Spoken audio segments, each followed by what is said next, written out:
Welcome to the Work Trends Podcast, brought to you by Talent Culture. I'm your host, Megan M. Bureau. Each episode, I interview really smart people who are reimagining the world of work. Be sure to stay current with all of our insightful podcasts by visiting our page at Talent Culture Work Trends on Apple Podcast or Spotify. And of course, you can listen at talentculture.com on the podcast page. Some background checks take so long you could finish your taxes, or learn Italian, or maybe even train for a marathon. Meanwhile, your candidate's gone, moved on, hired somewhere else. Checker does it the modern way. Fast, accurate, easy, no eternal hold music. Stop doing it the absurdly hard way. Start hiring faster with Checker. Today's podcast is brought to you by our sponsor, Checker. In this episode, we are taking a look at some very important trends that may already be affecting your organization. What is the current state of talent pools? How is AI shaping our workplaces? What do employees really want? This conversation could be a game changer for you. But before we begin today's podcast, I want you to ask yourself a few questions. Number one, do you have a global talent strategy? And is it changing in this current landscape? And number two, how is your organization's talent team addressing the growth of AI?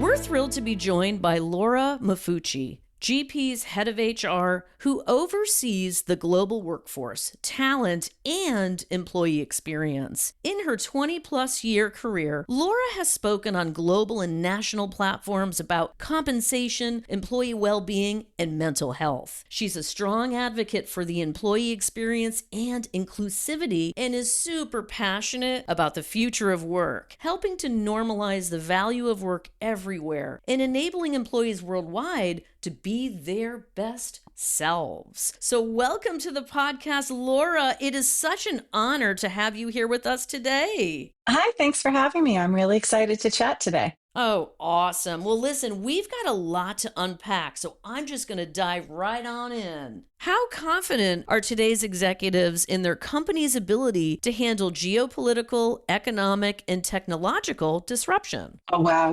I don't think that people feel confident about that at all. And I think that the ones who are out there trying to make it seem like they do, it's all bluster. I don't think anyone does. There's no way to lock it in. Everything is shifting too quickly. You can't predict anything. And, in our annual World at Work report, a majority of executives, I think 64% worry that their company can't handle it. So I think you really need to focus on your talent. And do you have a workforce that can adapt, making sure that your existing talent and the talent that you're hiring is very learning agile, that they can learn quickly, they can apply it to their jobs almost immediately. And you also have to think about, where am I going to get that talent? Because you might not be able to find it in your typical ways, and maybe expanding to building a global talent strategy, making sure that your people are collaborative and that they can regularly plan for future scenarios, pivot and flex really easily, and bring in tech to support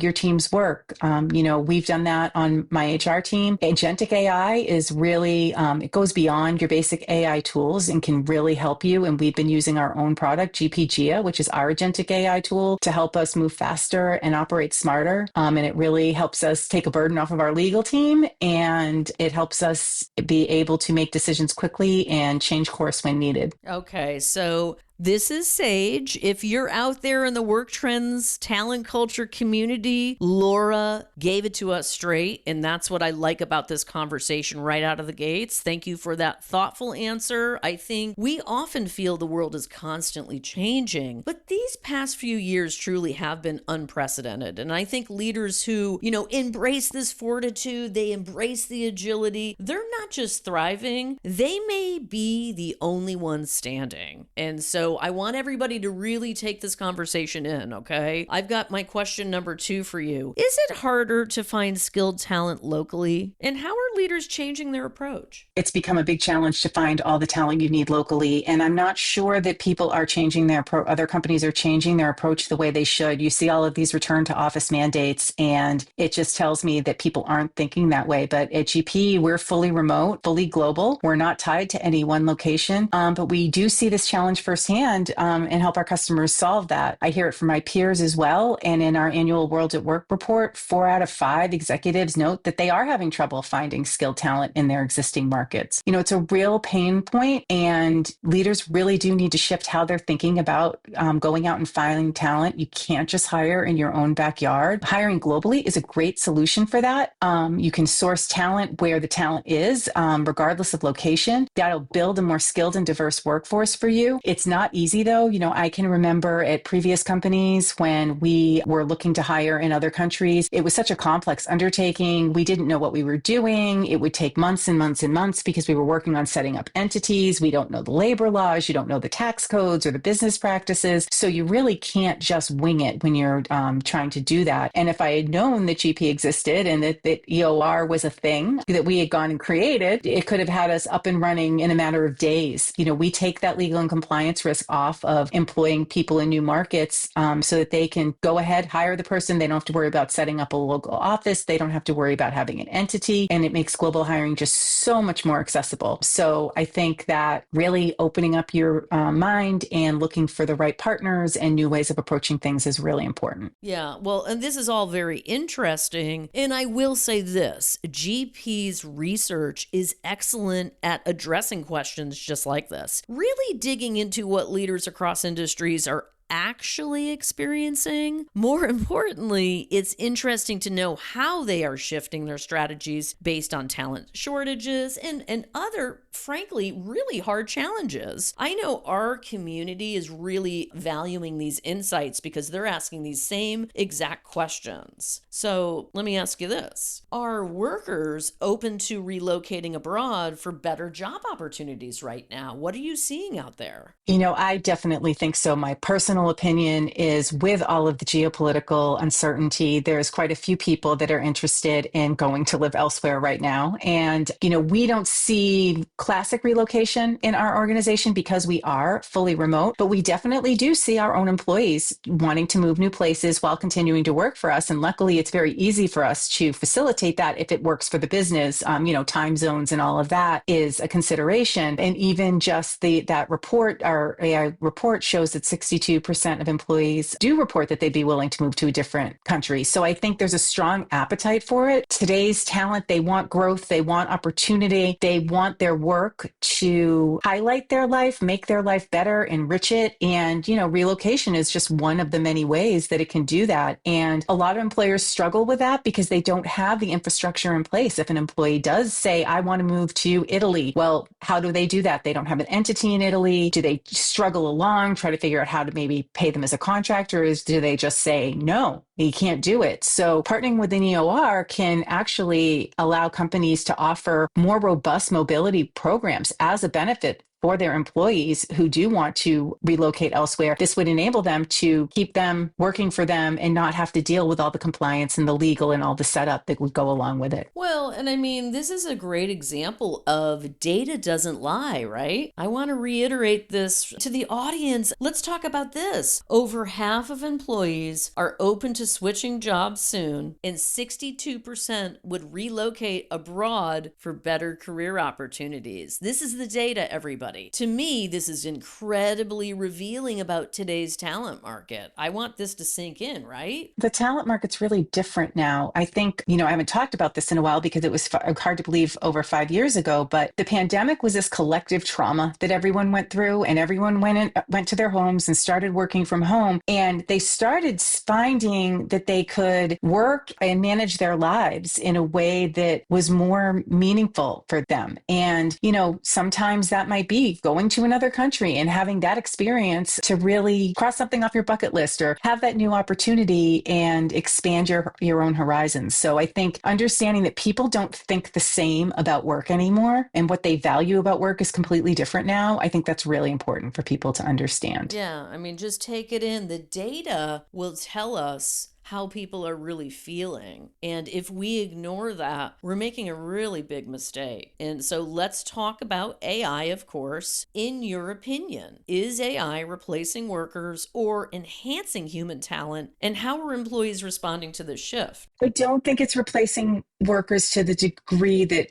people are nervous about right now. I think it is more of a tool to make you smarter, make your work easier, removing those manual tasks, making things go quickly that used to take you a long time. So I think it's humans with AI, not humans versus AI. I think in HR, that's a extra important, there's a balance of people and process and everything. And AI can certainly take care of those repetitive tasks, but people are messy and AI isn't advanced enough yet. And it would be scary to see it be advanced enough to handle the people interaction and the judgment calls and helping someone navigate through a difficult conversation and coaching and all of those things. I think in the HR world, if we can open our minds and not be afraid of it, because I do think not just HR, I think everyone's afraid of it. And this is one of those let go or be dragged moments where the way to ensure that AI does negatively impact your career is to pretend it's not there and ignore it and not learn it and try to pretend it's not happening. You can't do that. So, I think there's a lot of fear out there, just like there always is. I can remember when social media first was up and coming and we hired somebody to work social media, we started getting a lot of complaints that there was this employee sitting on Facebook all day.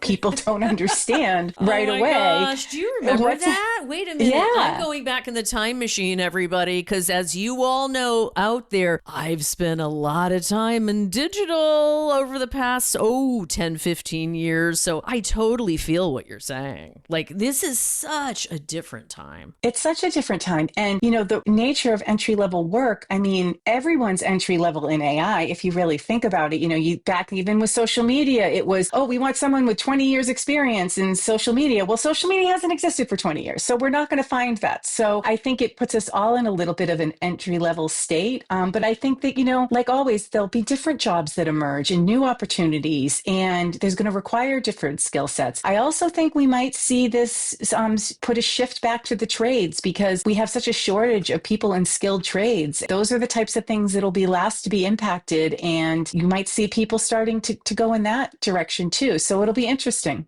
You know what? I hope they do, Laura. I'm really jazzed up on people living their dreams and talent, of course, but I also want to bring back skilled labor. I have like as an art, right? As a science, as an art, as a real respected career. I think it's important. It's very important. And I think, there's certainly value to higher education, don't get me wrong, but all of this excess weight being put on degrees, I can't tell you how many people I've had working for me say, like on a benefits team as a benefits administrator who's $150,000 in college debt for the, psychology degree that they got, and they're never going to use it and they're going to be in debt forever and they go down a completely different path. Yeah, let's stop. Let's stop thinking that there's only one way. Yeah, it's not working. I'm here to say, Megan M. Bureau here it's not working, everybody. The data's in. Everybody listen up and let's just be flex together. Let's do this, right? I think this is the one area where most of us can agree. AI is a delicate dance. We all need to learn. The challenge is twofold. How do we lean into it for efficiency and sharpen our own capabilities while still investing financially, socially, emotionally? Invest in talented people. I am more than grateful to see research that helps leaders see that they are not alone right now in this challenge, but the dance with AI has only just begun. I can't believe this, but this is the final question for you today. What are employees asking in exchange for loyalty in the new era of work? That's such a good question. And I think it's really easy for people to always just say, well, pay and benefits. And very rarely is that the key thing that keeps someone at their job. They always say people don't leave companies, they leave managers. And of course, you want to have pay and benefits that are still, leading edge in order to attract the best talent. But flexibility, not just in terms of hours, but also where they work, how they work. It boils down to treating people like adults and trusting them to do what you have hired them to do. And it's about the results that they're getting. And people, I think, are more and more concerned every day about job security. So they really are going to weigh heavily, how stable is this company? How big is this company? Is this company going to be around for a while? What are their values? How do they treat their employees? How are they going to make me feel valued? And then also, what is the work that I'm going to be doing? People want to be engaged in their work. They want it to enhance their lives, enhance their talents and capabilities, and always be learning. So you really need to make sure that you're providing meaningful work for people in a way that allows them to do what you've hired them to do and do it to the best of their abilities so that you both succeed. Make sure that your processes aren't overly burdensome so that it's not just one frustrating thing after another when people are trying to get their jobs done. And I think I see this globally. This isn't, I think in a lot of different cultures, you can see a lot of different drivers for what people value. But across the board, I think it's that ability to find meaning in their work and have the flexibility to manage their work lives and their personal lives in the way that's best for them. When you are expanding globally, that's one of the, things you always have to be thinking about is, how do you handle those different benefits requirements and making sure you have guiding principles in place to make sure that there's, this minimum standard of care across the board. And then you apply the local regulations on top of that. So you've just always got to be thinking about, how are we making people feel valued? How are we making people feel included so that you have that connectivity, because that also provides more meaning in work and helps you to retain your talent and engage them overall. Yeah, really excellent intel here. And to me, this feels like the anchor to everything else we've discussed. I mean, leaders can't succeed without truly listening to what employees need, want, and deserve. I think retention, satisfaction, and productivity all greatly hinge on that understanding. Laura Mafucci, I love this last name because it has brand energy. Thank you so much for stopping by today. Thank you. It was great talking with you. I appreciate your time.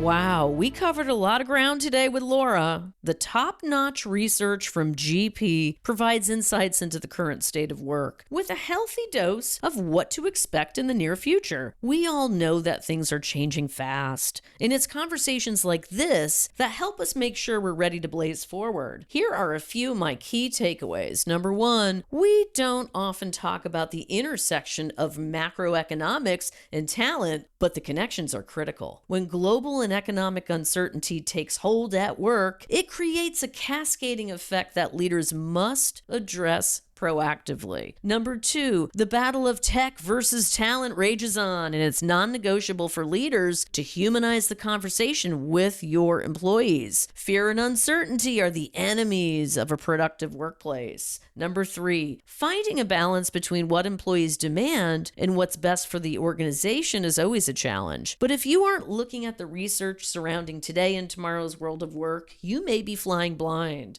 Don't do that, by the way. Bad idea. Laura, thanks again for your sage. It was great spending time with you. Last but not least, I want to hear from you in the community. You can feel free to use the hashtag #WorkTrends, and I've got the questions. Number one, are you experiencing local talent shortages? Number two, is the fear of being replaced by AI present in your organization? And number three, what challenges are you facing regarding geopolitical, economic, and technological disruption?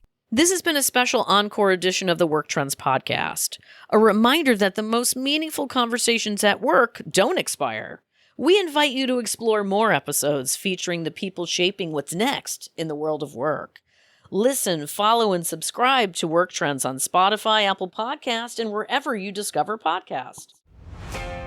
Thanks for joining us for today's conversation. I hope you enjoyed it as much as I did. I love learning something new in each and every episode. Just a reminder that you can listen to all of the Work Trends podcast on Spotify, Apple Podcast, and the podcast page at talentculture.com or your favorite podcast platform. Be sure to subscribe so you can listen on the go and stay up to date on all the latest news you want to hear. I look forward to catching up with y'all next time, and I hope today's information made you wiser, happier, more informed, and most importantly, thinking of how you can use it to improve the quality of your career, your life, and your world of work.